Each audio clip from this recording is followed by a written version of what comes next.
अरे महरू। हाँ कहाँ हो भाई? हाँ ये अलीना आई हुई है क्या? हाँ वही है, वही आई हुई है। अरे वो तो मंशा के कमरे में घोड़े बेच के सो रही है। सब खैरियत तो है ना? हाँ वो सहर बाजी की तबीयत ठीक नहीं है ना, तो उन्होंने अलीना को यहाँ भेज दिया। अगर सहर बीमार है तो उसे तो अपने साथ कोई ख्याल रखने वाला चाहिए।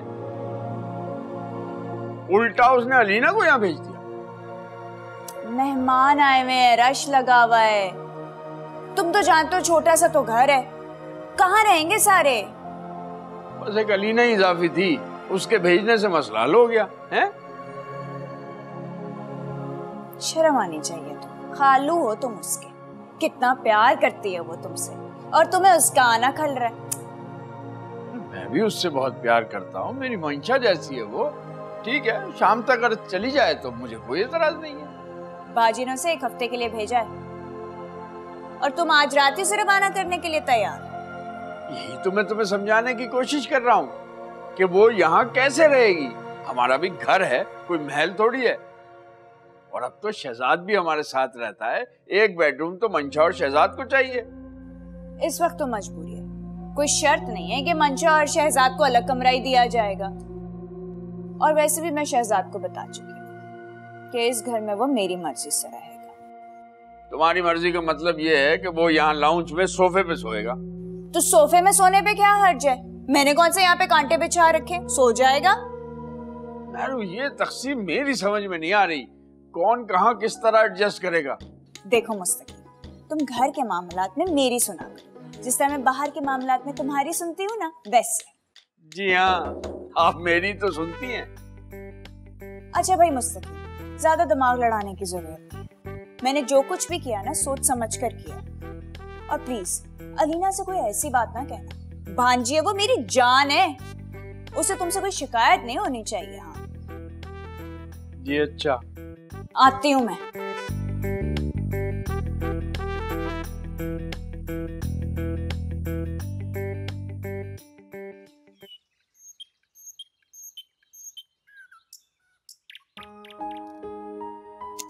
सर ने दर्द कर दिया, शहजाद घर से भाग गया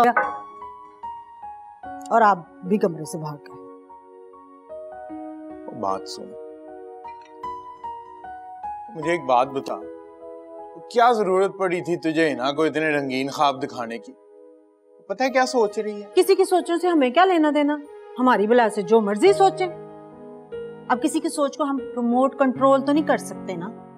शहजाद के बारे में ख्वाब तुम ही ने उसके दिमाग में डाले हैं, तो इसकी जरूरत क्या थी? और अब उन्हीं ख्वाबों की ताबीर के चक्कर में हमारे घर से नहीं जा रही। मैंने तो सिर्फ मंशा को सुनाने के लिए कहा था कि वो अपने आप को इस कुर्रा-ए-अर्ज़ की हसीना ना समझ ले। ठीक है, अब जो कहा था उसको भुगतो। मलिक साहब आप क्यों नहीं समझ रहे? उसके ये गोश गुजार करना जरूरी था कि शहजाद के लिए और ऑप्शन भी हैं। शहजाद के ऑप्शन नजर आए और ये करके ना तुमने अपने लिए मुसीबत खड़ी कर ली है। और मैंने उससे बात की तो उससे मुझे अंदाजा हुआ कि वो तो अब तुम्हारे गले पड़ जाएगी। किसके गले पड़ जाएगी? बेबे के? किसी के मजाल है बेबे के गले पड़े? फिक्र क्यों कर रहे हैं? जब दिल चाहेगा कार से रुखसत कर देंगे। कार से रुखसत कर देंगे, और ये तुम्हारी सोच है। वो अब हमारे लिए कड़वी खीर बन चुकी है, जो ना निकली जाए और ना उगली जाए। तो भाई मलिक साहब, सारी दुनिया से डरते रहना, नहीं डरना तो सिर्फ मुझसे नहीं डरना। बिल्किस ये मजाक का वक्त नहीं है, जरा सीरियस होके सोच। पिछली दफा जब उसको दौरा पड़ा था तब तो खैर तूने वो उसको बचा लिया था, लेकिन इस दफा उसने दोबारा अगर खुदकुशी करने की कोशिश की तो हम कहीं के नहीं रहेंगे। हाँ मलिक साहब, कह तो आप ठीक ही रहे हैं। अगर दोबारा उसने खुदकुशी करने का सोच लिया तो वो अगले जहान पहुंची होगी और हम सब जेल में। हाँ है मलिक साहब, डराओ तो नहीं। ऐसा करते हैं, उसको बाबर की कार छोड़ के खुद निकल आते हैं वहां से।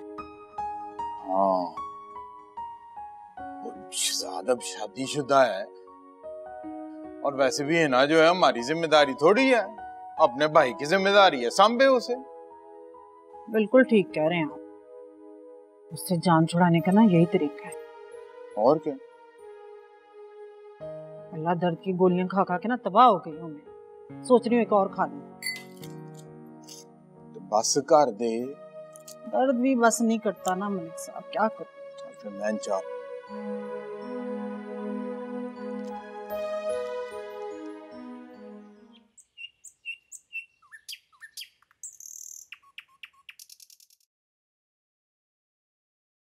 हाय मेरा बच्चा, पेट भर गया? जी खाला। अच्छा सुनो, ये तुम्हारा कमरा है तो तुम मंशा के साथ सो जाना रात। जी खाला ठीक है। मंशा का तुम्हें कहीं जाने को भी कहे ना तो बिल्कुल मत हिलना। यहाँ से कहाँ जाऊंगी खाला मैं, आप बेफिक्र रहें, मैं यहाँ से कहीं नहीं जाऊंगी। देख लो, सुबह से ये वक्त आ गया है, अभी तक आए ही नहीं है। पता नहीं खाना भी खाकर आएंगे या। वैसे मंशा बाजी कहाँ गई है? यही तो है, इन लोगों का पता ही नहीं, बस शौहर को बगल में दबाया और गायब। ये भी नहीं एहसास कि घर में कोई इंतजार कर रहा होगा। तुम खाओ। जी खाला। तुमने ना मंशा के साथ साथ रहना है, और हाँ, शहजाद की तुम छल्ली ना बन जाना, पता चले उसकी बातें सुनना शुरू कर दो और मेरी सब बातें रह जाएं। आप बेफिक्र रहें, मैं सिर्फ आपकी बात सुनूंगी। अच्छा सुनो, अगर मंशा पूछे ना कि क्यों आई हो तो कह देना सहर की तबीयत खराब है इसलिए आई हूँ, क्योंकि घर में भी मेहमान आए हैं, बस। और अगर मंशा बाजी ने अम्मी को कॉल कर दी तो? ऐसा कुछ भी नहीं होगा, बस जो मैंने कहा है ना वो ही करो। आ गए दोनों, याद है ना जो मैंने कहा है? जी याद है मुझे, आप बेफिक्र रहें। तुमने इस कमरे से नहीं जाना, मंशा के साथ रहना है। तुम्हारी अम्मी की तबीयत खराब है, जब तक वो ठीक नहीं होंगी तुम यहीं रहोगी, समझ आ गई? ओके खाला। अरे भाई आ रही हूँ, हवा के घोड़े पर सवार है, बेल पर ही हाथ रख दिया। आ रही हूँ भाई।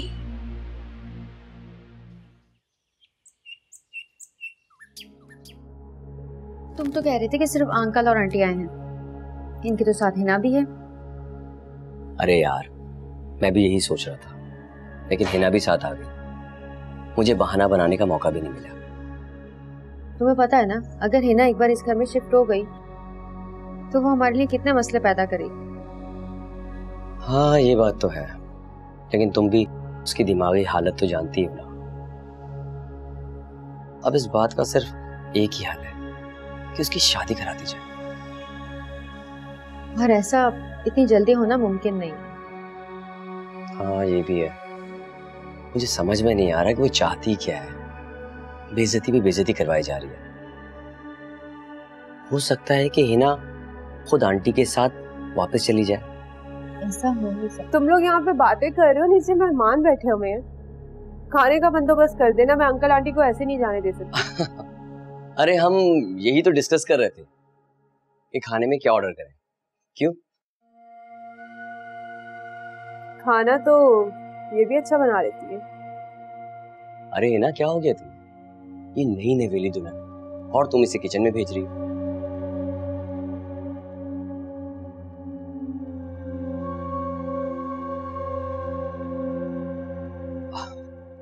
अच्छा हिना, तुम अंदर जाओ, मेहमानों के पास खाने का बंदोबस्त हो जाएगा।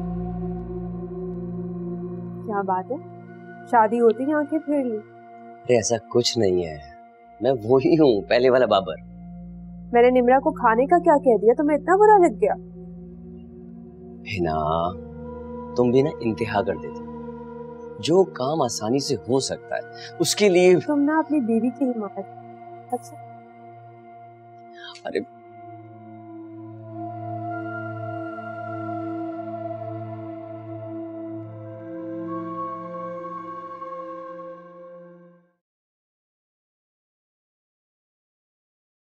अल्लाह। ओह माय गॉड, थका दिया है तुमने आज मुझे। पूरी जिंदगी इतना नहीं चला मैं जितना आज चला। कसम से आज इतनी आजादी से घूमने के बाद मुझे पता चला कि शादी कितनी बड़ी नेमत है। हाय, आ गए तुम लोग। आंटी ये आपके लिए। देखो बेटा, तुम घर दामाद जरूर हो, लेकिन इसका ये मतलब नहीं है कि हम तुमसे फायदा उठाएं। नहीं, कैसी बातें कर रही हैं? शहजाद इतनी प्यार से लेकर आया है, खुद ड्रेस पसंद किया है उसने। मुझे उसकी पसंद पे कोई एतराज नहीं। कल जब ये किस्सा मैं बेबे के मुंह से सुनूंगी ना, तो मेरी इज्जत 2 कौड़ी की रह जाएगी। आंटी क्या हो गया आपको? इस सूट का बेबे के साथ क्या ताल्लुक? और मैं कौन सा इश्तिहार लगाने वाला हूँ कि मैंने आपको सूट गिफ्ट किया? देखो बेटा, तुम अपनी माँ से छुप के मुझ पे खर्चा तो कर नहीं सकते। मंशा तुम्हारी बीवी है, आसमान से उसके लिए तारे तोड़ के लाओ, मुझे कोई एतराज नहीं, मगर मैं ये तोहफा नहीं लूंगी बस। आंटी पहली बार आपके लिए कुछ लाया, अब बेटा समझ के रख लें। देखो शहजाद, मैं शादी से पहले ही तुम्हें बता चुकी हूँ कि अब तुम मेरी मर्जी से रहोगे। तो कहाँ हम आपकी मर्जी के खिलाफ जा रहे हैं? जो आप चाहती हैं वही तो कर रहा है शहजाद। कहाँ चल रही है हमारी मर्जी? सुबह तुम लोग कहाँ गए, कुछ खबर ही नहीं। कब गए कुछ पता नहीं, कब वापस आओगे उसका भी इल्म नहीं। तो मर्जी तो बेटा आप दोनों की ही चल रही है, हम तो सिर्फ गलत फहमी में ही जी रहे हैं। अरे अम्मी ऐसी बात नहीं है, जब हम निकले ना तो शायद आप मार्केट गई नहीं थी। हाँ, और मुझे कांटेक्ट करने का कोई जरिया तो है ही नहीं तुम दोनों के पास, है ना, कि बता सको। अच्छा ना, अगली बार बता के जाएंगे, ठीक है? हाँ हम बता देंगे। अरे खैर छोड़ो, ये देखो, ये अच्छा लगा? हाँ।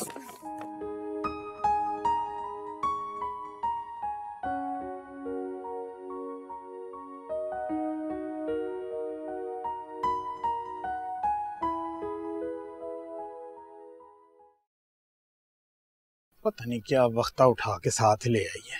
बेबे, आपने मुझे बताया नहीं, ये हिना है कौन?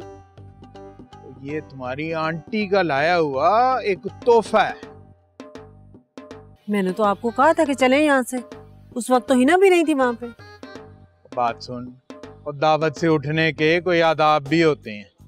मलिक साहब, ये अदबो अदाब ना आपके कसम से हमारे गले पड़ गए हैं। तो मैं क्या करता, वहाँ से उठ के दौड़ लगा देता। अल्लाह अल्लाह करके वहाँ से जब निकले तो पता चला ये नवाब साहब गाड़ी की चाबी तो वहीं भूल आए। और चाबी मैं भूल के नहीं आया था, चाबी वो जो है ना वो ऊपर है ना, वो ले गई थी। हैं? अंकल आपकी चाबी भला वो क्यों लेके गई है? वो तो हम जब गाड़ी के पास पहुंचे तो हमें पता चला, ऊपर से शीशा खोल के कह रही चाबी मेरे पास है। ये कैसी अजीब हरकत है। तो ये क्यों किया उसने ऐसा? हमारे साथ आने के लिए, और क्या।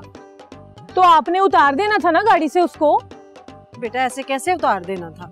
पुत्र तू भी बड़ी चली है, उसके कार का भी उस वक्त हमने नमक खाया था। इतनी बेमरफती जो है ना वो भी अच्छी नहीं होती। बाबर और निमरा को तो देखो, बजाय इसके कि उसको रोकते टोकते उल्टा हमें रास्ते दिखा रहे थे कि लेफ्ट जाके राइट जाके सीधा जाएंगे तो वो सड़क आपके घर जाती है। हद है भाई। और उसको तो छोड़ो, और ये जो है मैडम साहबा जो ऊपर बैठी है ना, वो मुझे कहती है अंकल जी आप फिक्र ही ना करें, इस पूरे इलाके के चप्पे चप्पे से मैं वाकिफ हूँ, आप चलें रास्ता मैं बताऊंगी। हाँ है, मैं तो हैरान हूँ अंकल, ये कैसी अजीब कुड़ी है। शहर में ऐसी कुड़ियाँ होती हैं?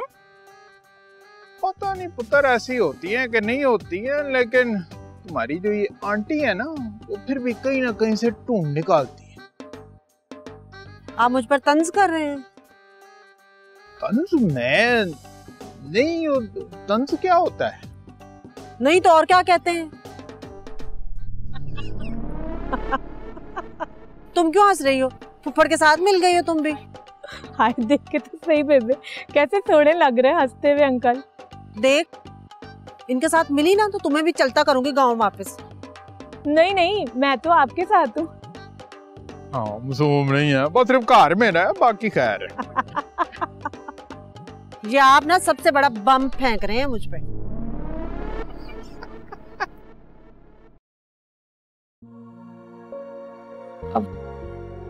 अलीना तुम यहाँ, तुम बगैर बताए आ गई। मैं तो तुम्हें कमरे में देख के डर ही गई। आपने तो मुझे शादी पर बुलाया ही नहीं, तो मैंने सोचा मैं खुद ही आ जाऊँ। अच्छा, ओ शहजाद, ये मेरी कजन है अलीना। अस्सलाम वालेकुम। वालेकुम अस्सलाम। अच्छा तुम बताओ, सब ठीक है? अम्मी की तबीयत खराब थी ना, इसलिए मैं यहाँ आ गई। अगर आपकी अम्मी की तबीयत ठीक नहीं थी तो आपको वहाँ होना चाहिए था, यहाँ क्यों आ गई आप? इसका जवाब तो ये देंगी। मुझे तो कुछ सही से पता ही नहीं है, तुम कुछ बताओगी तो मैं। अरे आप सांस तो लें, अभी आप थकी हुई हैं। हाँ थक तो गई हूँ मैं अलीना। ज़ाहिर शहजादों में पूरा दिन शॉपिंग करके आए तो अब थोड़ा आराम करेंगे। आप यहाँ लेट जाएं, मैं आपको डिस्टर्ब नहीं करूँगी। अलीना तुम मुझे डिस्टर्ब नहीं करोगी, लेकिन शहजाद को तो डिस्टर्ब करोगी ना? अरे शहजाद भाई, आप खालू के कमरे में सो जाएं, वरना टीवी लाउंज भी खाली पड़ा है। तो अलीना मोबाइल पे तो तुम लगी हुई हो, तो तुम बाहर जाके बैठ जाओ। मैं तो कल रात से ही जाग रही थी, यहाँ आपके साथ ही लेट जाऊंगी। आप सो जाएं यहाँ पर।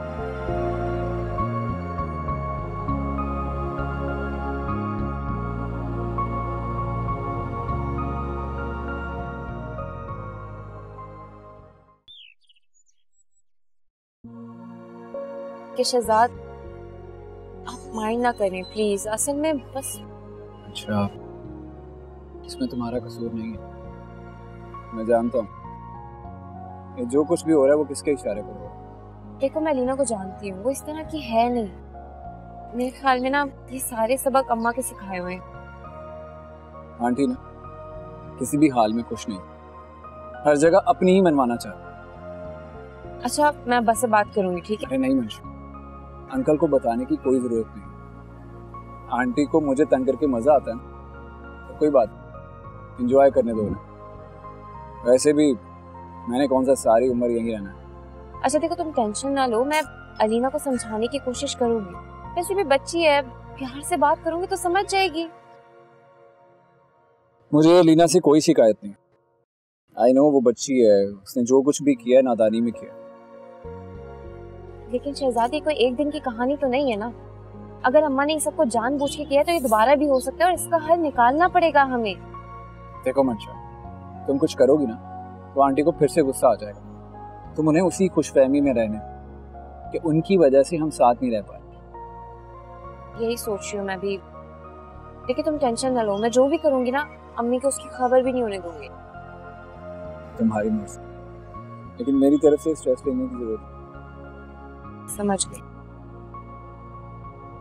इस वक्त आंटी को कुछ कहने का मौका ना देना, क्योंकि इस वक्त हम दोनों ही नाजुक सूरत हाल से गुजर रहे हैं। आप बेफिक्र रहें, ऐसा कुछ नहीं होगा। से हम डिनर कहीं बाहर भी तो कर सकते हैं। रहने दे आज। ठीक है, जैसे तुम्हारी मर्जी। खुश?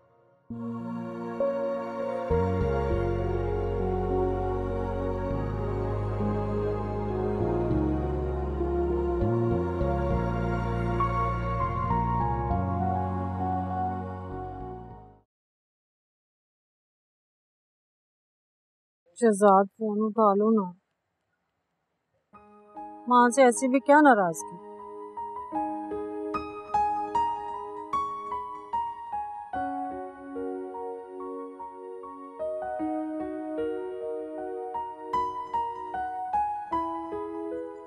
क्या हो गया बिल्किस? शहजाद को कब से फोन कर रही हूँ, फोन ही पिक नहीं कर रहा मेरा। और तुमने भी तो कोई कसर नहीं छोड़ी शहजाद को इस घर से भगाने में। मेरू को देखा है ना आपने, जरा भी आसरा नहीं करती, जहाँ उसका फायदा नजर आता है ना अपना काम दिखा जाती है। और तुम चाहती हो कि मैं उसकी तरह का हो जाऊं? वैसे मेरू में जरा शर्म नहीं है कसम से। हमारे बेटे को घर दामाद बना रखा है, हमें ब्लैकमेल कर रही है वो। और तुझे उसकी बेशर्मी नजर आ रही है और अपनी कमजोरी नजर नहीं आ रही? ओए उसकी इकलौती बेटी के साथ हमने भी कोई अच्छा नहीं किया। ओए हम उसको बहू बना के लाए थे अपने घर में। मलिक साहब कसम में अल्लाह दी, मेरा दिल चाहता है मेरू को फोन करके ना खरी खरी सुनाऊं उसको। उसको सुनाने का मौका नहीं है बिल्किस। हमारा बेटा अपनी मर्जी से उसके घर गया है, बंदूक की नोक पर नहीं लेके गई। मलिक साहब मेरा एक काम कर दें, देखिए शहजाद मुझसे नाराज है ना, आप उसे किसी तरह मना के घर वापस ले आए।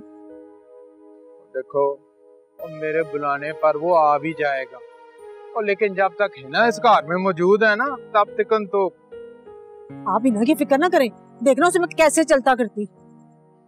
और जिस दिन तुम हिना को चलता करोगी ना, उसी दिन मैं शहजाद को यहाँ घर बुला लूंगा।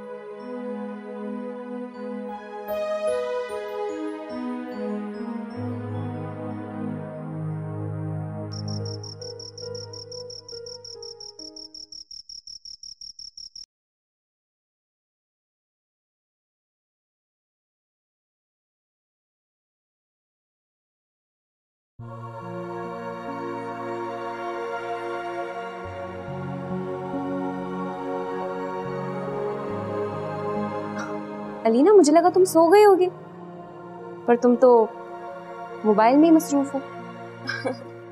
अरे आपी, जैसे ही ऑनलाइन होती हूँ मैसेजेस की लाइन लग जाती है।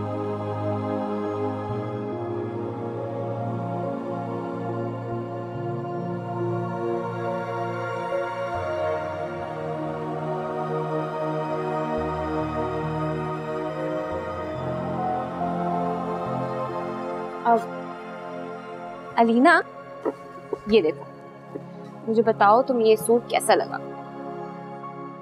वाओ मंशाबा जी, तो बहुत खूबसूरत है। आपको पता है कल ही मैंने ये ऑनलाइन देखा है। अब तुम्हें अच्छा लगा तो बस ये सूट तुम्हारा हुआ। अरे नहीं नहीं आपी, ये आप अपने लिए लाई है, मैं कैसे ले सकती हूँ? रीना, गिफ्ट को मना थोड़ी ना करते। थैंक यू सो मच आपी। आपको पता है मैं सोच भी नहीं सकती थी। थैंक्स वाली क्या बात है? तुम्हें ये सूट अच्छा लगा ना, मेरे लिए यही बहुत बड़ी बात है। वैसे आपी, आपका और मेरा नाप तो एक जैसा ही है। मैं इसको सिलवा लेती हूँ और पहले आप पहन लीजिएगा, फिर मैं पहन लूंगी। ऐसा कुछ भी नहीं हो रहा है। इसे पहली बार भी तुम पहनोगी और आखिरी बार भी तुम ही पहनोगी, ठीक है?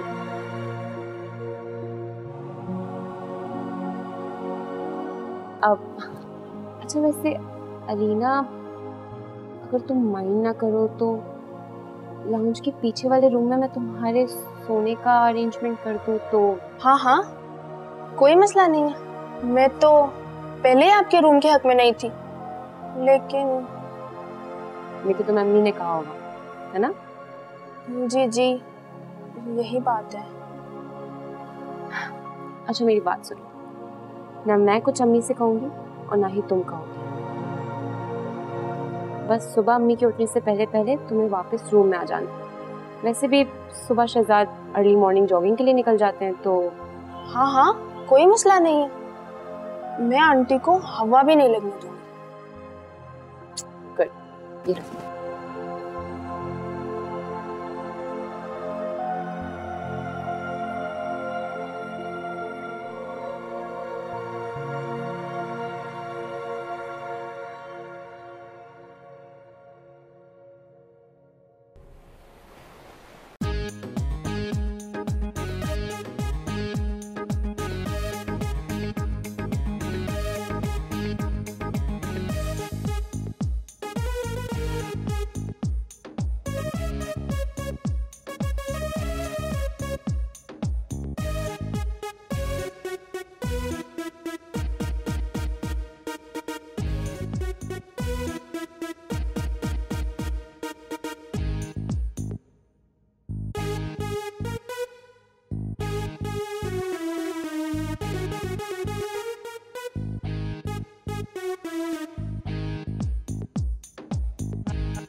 कर ली तुमने जॉगिंग? जी फाइनली। रात को तो तुम डिस्टर्ब हुए होगे, है ना? बस कुछ ही दिनों की बात है, अलीना अपने घर चली जाएगी। नहीं aunty, I can understand, adjust कर लेंगे हम लोग। वो बिल्किस नहीं आई तुम्हें तलाश करने के लिए?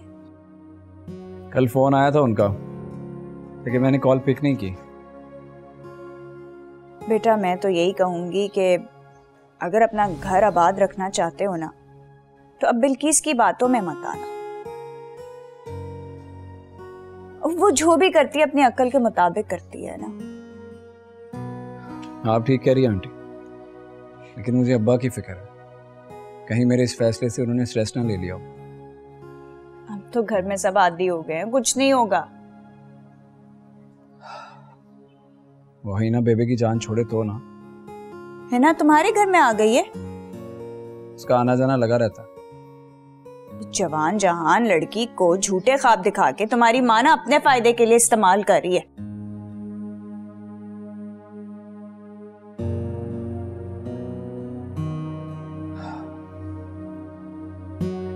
ठीक है आंटी, मैं जरा फ्रेश हो जाऊं। चाय बनाऊं तुम्हारे लिए? थोड़ी देर बाद।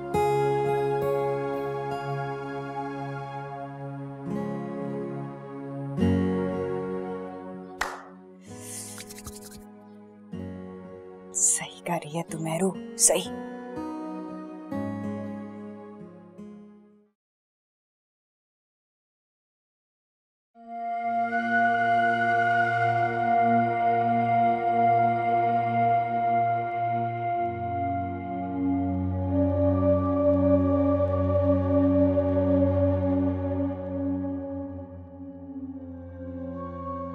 इस घर में बहुत सन्नाटा है, तो शहजाद घर नहीं आया।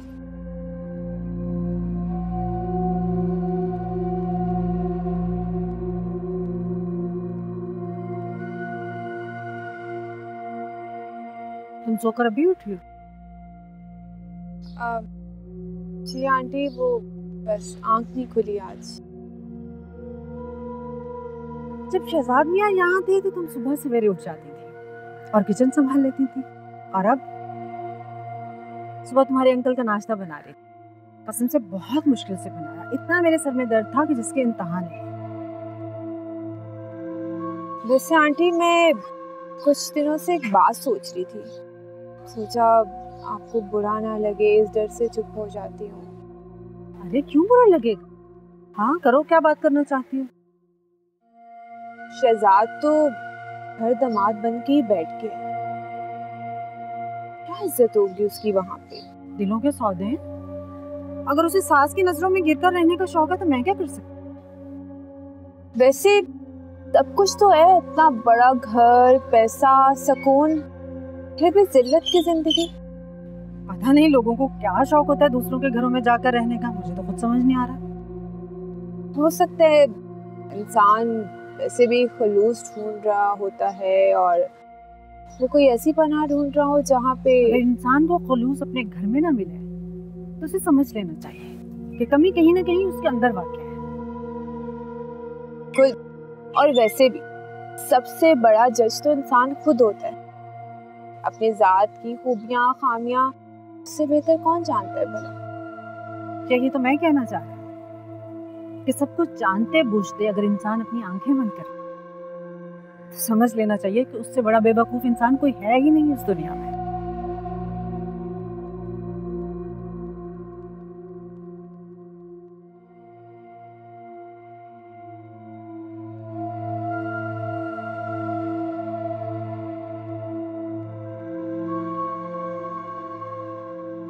लगता है आंटी बहुत गुस्से में है, शहजाद की वजह से डिस्टर्ब भी है।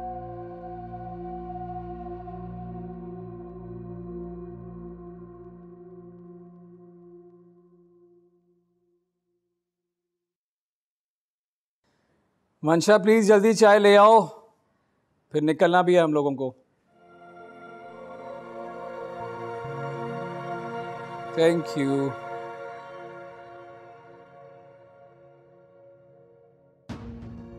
क्या हुआ है मंशा? क्या हुआ है मंशा? मंशा बैठो बैठो और खाओ। तुम लोग बाहर के खाने सड़े हुए होते हैं, इसीलिए बदहजमी होगी है मेरी बच्ची को। आंटी आज तो हम कहीं भी नहीं गए और खाना भी घर का ही खाया आपके हाथ का।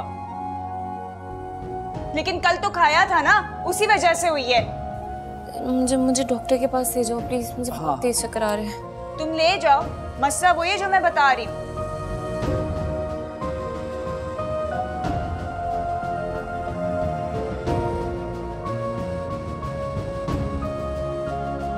और खाएं बाहर के खाने, पूछ के भी नहीं जाते कहीं। हो गई ना मेरी बच्ची बीमार।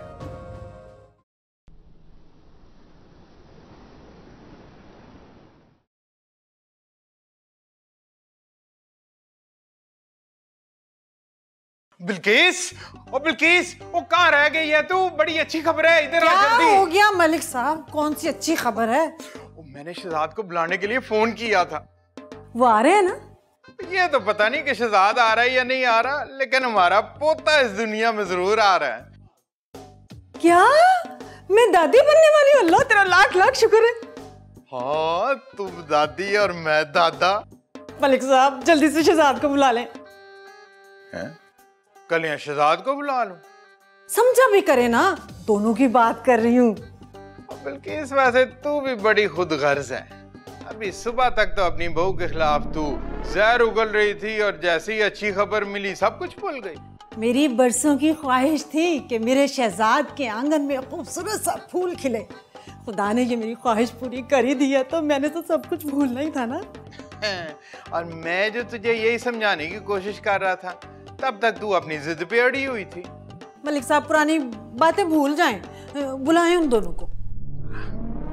एक बात है, वो शहजाद और मंशा उस वक्त तक इस घर में नहीं आएंगे जब तक वो हिना यहाँ पे मौजूद है। ये कौन सा मुश्किल काम है? हिना को तो अभी मैं चलता कर दूंगी। एक तो तुझे इस बात में बह के ना सब कुछ भूल जाती है। निकाल देंगे और उसने अगर कोई मसला खड़ा कर दिया। अरे मसले गए पहाड़ में, आप बस उन दोनों को बुला लें। इसको तो मैं चुटकियों में फारिग ना किया तो मेरा नाम भी बेबे नहीं है।